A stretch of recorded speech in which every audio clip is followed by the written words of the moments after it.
Bonjour, je vous propose de découvrir Cheillé, une commune, un terroir. Ici, il y a eu jadis de la polyculture, même si aujourd'hui, on connaît plus la vigne. Je vous propose de découvrir avec l'association La Poulcoasse et Gérald Graziani de cette association qui a pour but de conserver un peu tous les outils traditionnels utilisés ici. On retrouve quoi quand on remonte dans le temps dans les cultures qui avaient lieu à Cheillé ? Alors, quand on remonte dans le temps dans les cultures, on retrouve toujours de l'arboriculture et de la vigne. Ceci dit, dans des proportions moindres que maintenant. Il faut dire aussi que, en fonction de la population et surtout des fermes, il y avait donc une présence animale, des vaches, des veaux, des chevaux. Oui. Donc, il y a eu une période où Cheillé était, les terrains de Cheillé étaient en culture céréalière, un peu d'arboriculture, mais pas implanté comme maintenant, c'était ce qu'on appelait les grands vents, c'était un peu dispersé et c'était pas vraiment une culture dans le cadre d'une vente intensive, je dirais.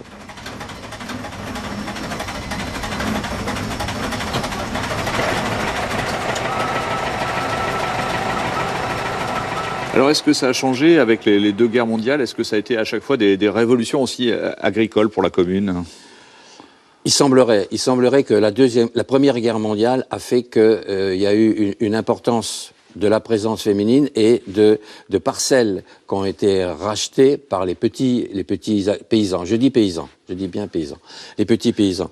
La Deuxième Guerre mondiale, après la Deuxième Guerre mondiale, vers les années 45-49, il y a eu un changement surtout au niveau de l'équipement que les paysans pouvaient se procurer, entre autres par le plan Marshall.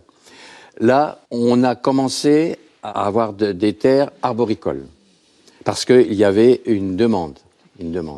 Et puis progressivement, donc, la partie céréalière a été un peu retirée, puisqu'il y avait du matériel, il y avait moins de chevaux, il y avait moins de vaches aussi dans les fermes.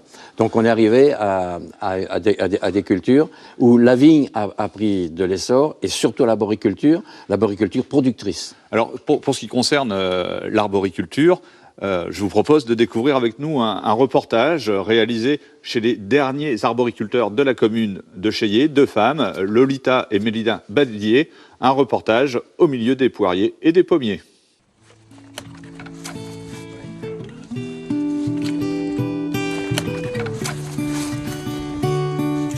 Là, on est en train de faire tomber pas mal de branches, là, parce que c'est des vieux vergers, en fait. Bienvenue dans le verger du grand-père Abel. Sur ces pentes de la vallée de l'Indre, pommes et poires font partie de l'héritage familial. Entre gel, pénibilité et cours qui s'effondrent, l'arboriculture ne fait plus rêver les jeunes générations. Il n'y a pas une année où on est tranquille. Quand on a fini de vendre les dernières pommes en juin, on ne sait pas ce qu'on a eu, si tout n'est pas forcément payé, qu'il faut commencer l'éclaircissage pour pouvoir... Donc l'éclaircissage, c'est le fait d'enlever toutes ces petites pommes qui ont été oubliées, qui servent à rien pour la culture et que du coup, on recommence en juin, juillet, en août, un petit peu de William à cueillir et septembre, on refait la récolte. Donc en fait, il n'y a pas de répit réel. Avec un sol argilo-calcaire propice à la culture de la pomme, la commune de Cheillé a lié son destin à la Golden, la Rainette du Mans, la Choupinette ou encore la Gala. La crise de ce secteur et la prime à l'arrachage signent la disparition de l'arboriculture. Quand on arrivait sur Cheillé, il y avait 200 hectares de pommiers. Il n'y en a plus que 20 aujourd'hui, dont moi qui suis représentante de 10 hectares.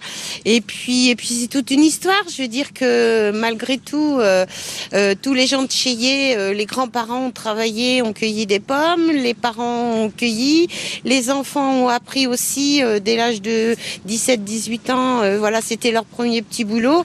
Et puis je vois que c'est quelque chose qui disparaît au fur et à mesure pour avoir des terres que pour du céréal et c'est un petit peu dommage. Le verger d'Abel, dernière exploitation arboricole de Cheillé, est condamné à disparaître du paysage. Moi, j'irai pas me mettre dedans. Ça me fait de la peine parce que je l'aurais bien fait, vraiment sincèrement. Mais si c'est pour y mettre toute sa santé, toute sa bonne volonté et pas y arriver, à un moment donné, faut réfléchir. Moi, je suis quand même aide-soignante, j'ai le choix.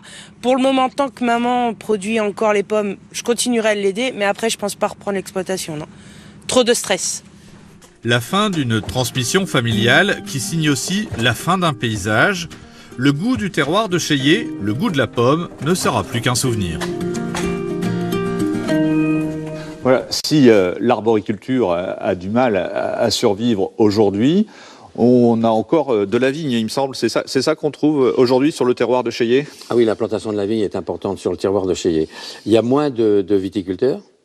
Il y en avait à une période pas assez récente, environ 10, 11. Maintenant, je crois qu'ils sont 3. Mais par contre, il y a une volonté, en particulier des jeunes générations, de replanter de la vigne. Donc, d'un côté, la vigne reprend un petit peu de la couleur, je vais dire. Mais en contrepartie, la partie arboricole, qui commence à être très réduite, est remplacée par des céréales. Des céréales qui sont communes, hein, le tournesol, le sorgho, le maïs et autres.